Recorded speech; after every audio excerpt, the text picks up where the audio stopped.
Hello BookTube. Today I'm going to be doing the 901 books tag. This tag was created by Miss Rita-Lot to celebrate her having read 100 books from the 1001 books you should read before you die list book. There's a book that came out a few years ago that listed 1000 or 1001 books the author thought you should read before you die. And Ms. Rita-Lot, as well as a number of other booktubers, I think, have started to read from that list or make their own. So let's get going with the prompts. Prompt number 1, 901 books. Name as quickly as possible the last 9 books that you read. This should be from memory, no peeking. Okay, so since I gathered them here, I did this earlier, but the 9 books I'm pretty sure, excepting for what I'm currently reading and Bales, these are the last 9 books I've read, not in order. So first up is The 7 Deadly Sins, Volume 11 by Nakabo Suzuki.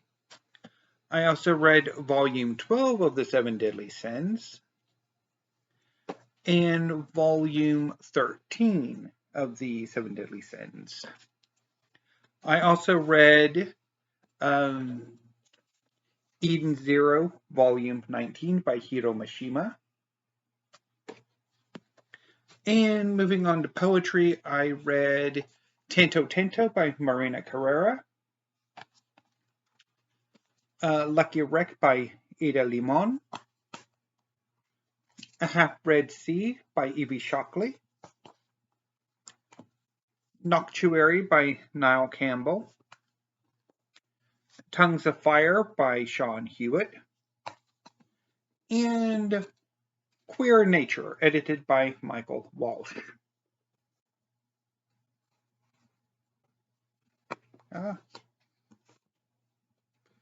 Make sure you're okay. Okay, so second prompt, 901 memories. What were the actual last 9 books that you read? How close were you? So let's go check out my list. I basically record all of the books I read in a list. And I have the Bales at the end, so yeah, that's why I said they don't count, because I really wouldn't know. But anyway, let's see here. September,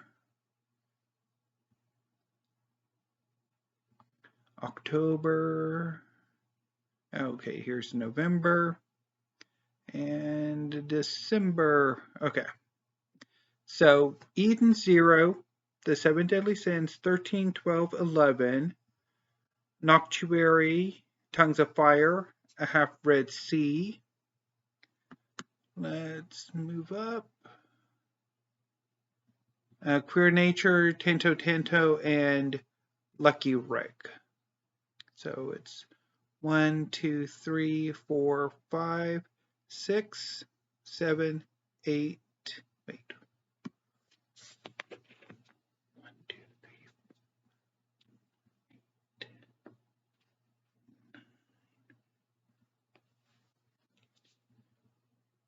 3, 4, 8.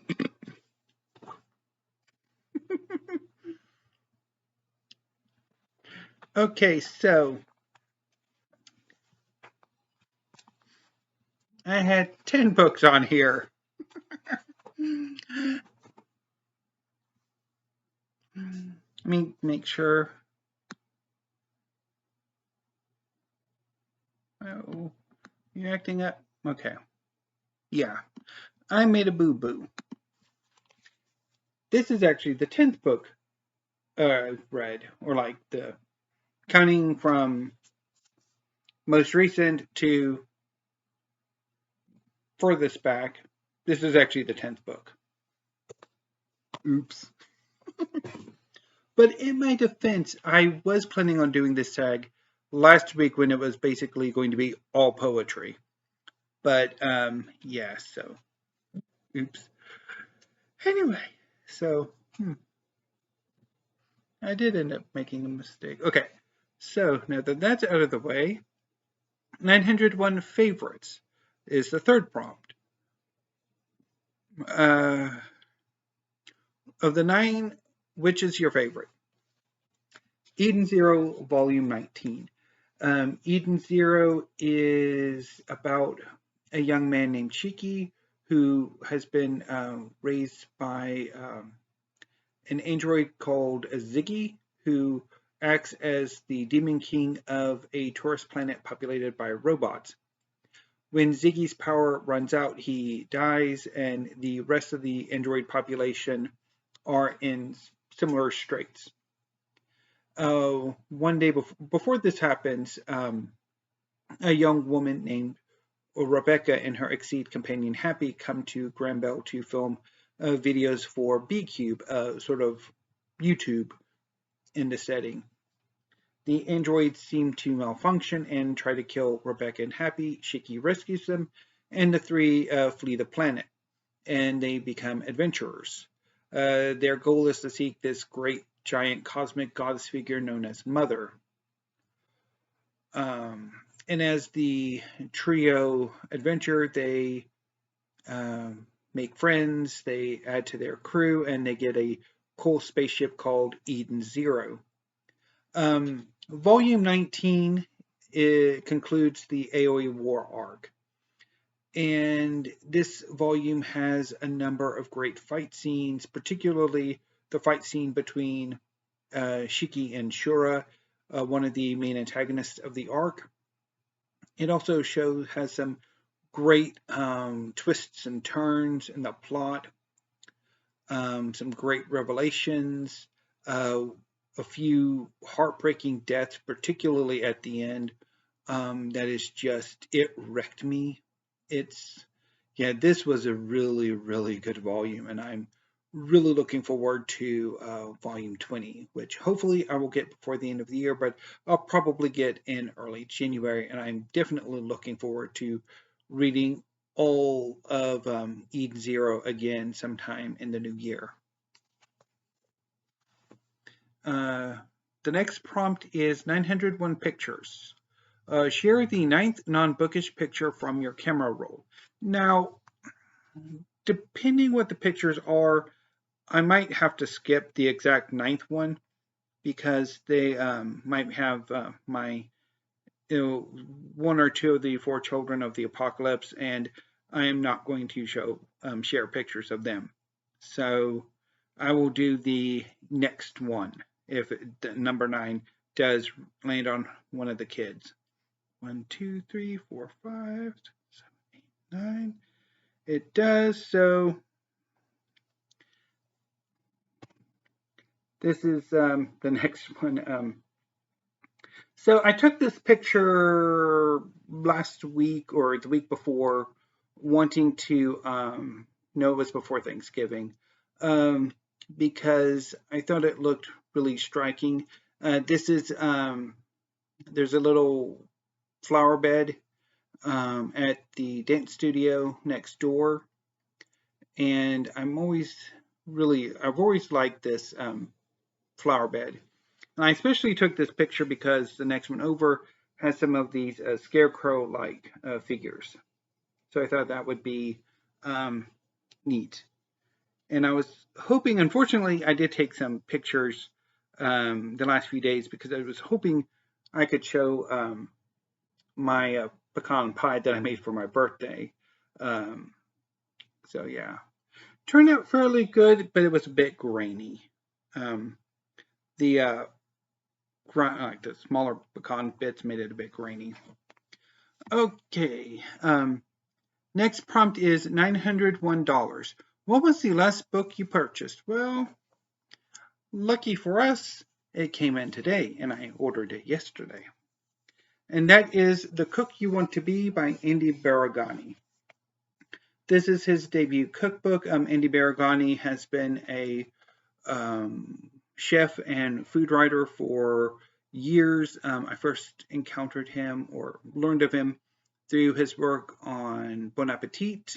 He was one of the editors, and he's since, I think, gone freelance while working on the cookbook, and I just got in today, and I've been wanting this cookbook for a while.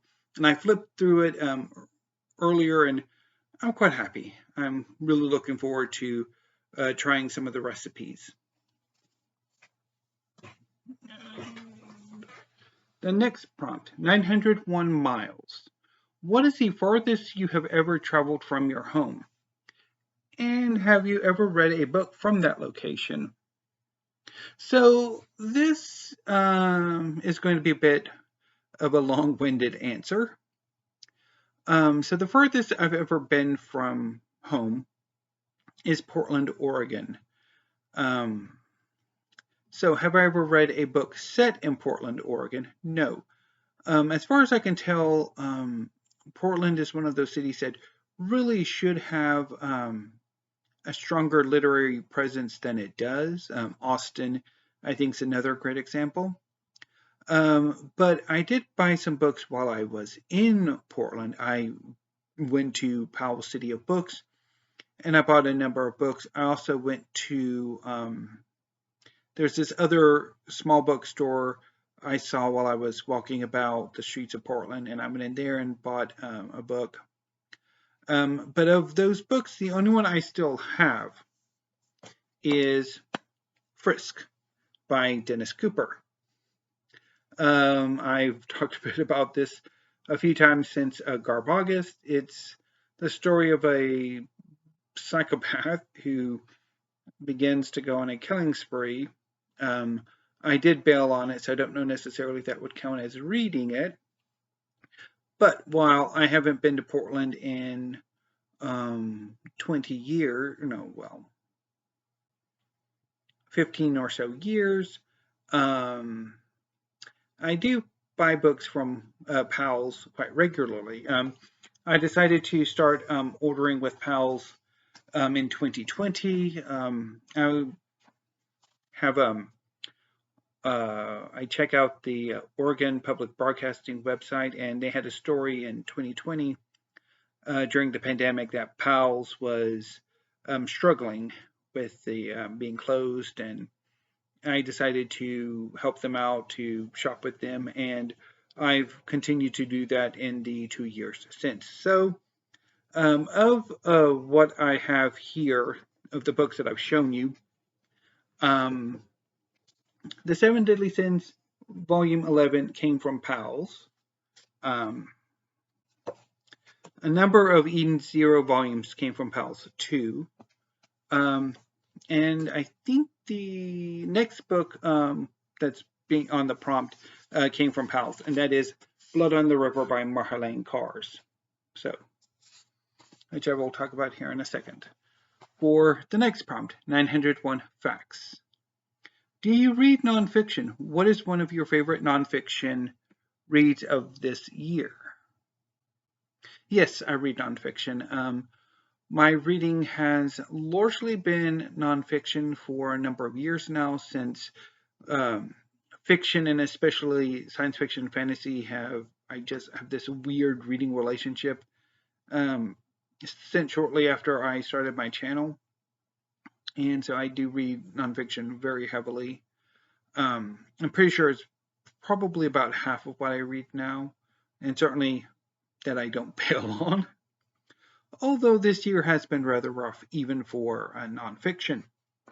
But one of my favorite reads of the year, nonfiction-wise, has been Blood on the River by Marjolaine Kars. This won the Kundal Prize last year, and it's the story of a slave rebellion on the Berbice River, which is in present-day Guyana. It was a Dutch colony, and this is a really good book. I really enjoyed it, so highly recommend it. The next prompt, 901 subscribers. So this is from Miss Reads a Lot. Thank you to all my subscribers. I really appreciate all of your support over the last year and a half as I work through the books on the 1001 book countdown. Her question is, what is one of your favorite books that you have read this year? And please leave a comment with your favorite. So I left my comment on the original video, which I'll be linking to if I didn't already mention that. And I believe it was South to Freedom by Sarah L. Baumgartner, which I think I can. Yes.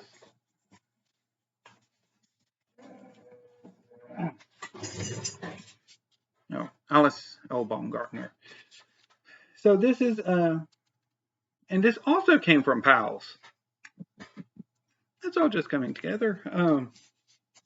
South to Freedom is about how slaves, particularly in Texas, rather than fleeing north to Canada, fled south to Mexico. And there's a bit about how during and after the Texas Revolution, Mexico became increasingly anti-slavery. In fact, more or less an emancipatory state. Although even there were some issues. But this is a really fantastic book as well. And if you haven't read it, definitely check it out. And I think the last prompt is 901 friends, tag some friends. So this tag's been making the rounds the last few weeks, so I don't know who all has done it or not. But if you would like to do this tag, consider yourselves tagged. And I will see you tomorrow with another tag video. It might be late though, because I will be having to go watch the 4 Children of the Apocalypse because the new baby has a doctor's appointment. So anyway, and then I will be back on Friday with weekly reads at the regular scheduled time. So any booktube and I'll see you tomorrow, whether it's in the early afternoon or evening. Thank you. Have a great afternoon and stay safe.